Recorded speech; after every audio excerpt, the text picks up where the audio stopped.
To reduce the risk of fluid injection, always relieve the pump pressure whenever the system is shut down, and whenever service such as a hose, gun, tip, or any other component replacement is performed.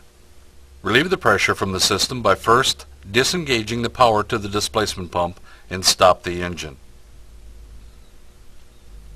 Next, point the gun in a safe direction, such as into a pail or a drum or into an area where a discharge of material will not cause a problem.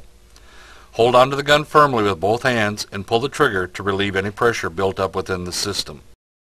If for any reason the pressure cannot be released at the gun, relieve the pressure from the system by opening the displacement pump bleed valve. Only in rare cases where the pressure cannot be relieved at the gun should the bleed valve be used. The abrasive material escaping under high pressure can cause damage to the bleed valve packings, resulting in premature valve failure. High pressure fluid in the hoses can become very dangerous if strict safety guidelines are not followed. Never install or add a hose that is not properly rated for the amount of capable displacement pump pressure. Hoses and hose fittings that are underrated for the maximum pressure amount can fail, causing property damage and serious bodily injury.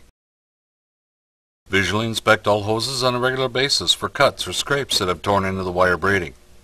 Damaged hoses must be professionally repaired or replaced before being put into use.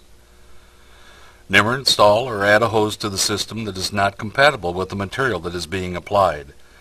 Certain chemicals can dissolve the interior wall and cause the hose to fail. Chemicals such as toluene, MEK, methylene chloride, and 1,11-trichloroethane require a nylon-lined interior wall and should not be used with polyester or butane-lined hoses.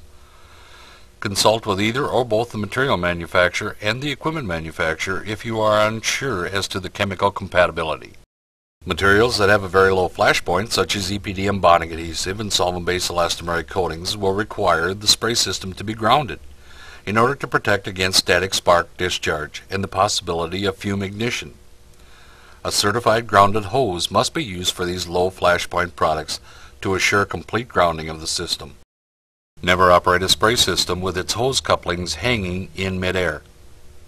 The weight of the hose will cause strain on the couplings and cause them to pull apart, which could result in property damage or bodily injury. The weight of the hose should instead be supported with ropes tied off to the roof. Never operate this or any other roofing equipment without the presence and proper use of an OSHA-approved perimeter warning and fall protection system. Never operate this or any other roofing equipment while under the influence of intoxicating beverages or drugs. Operate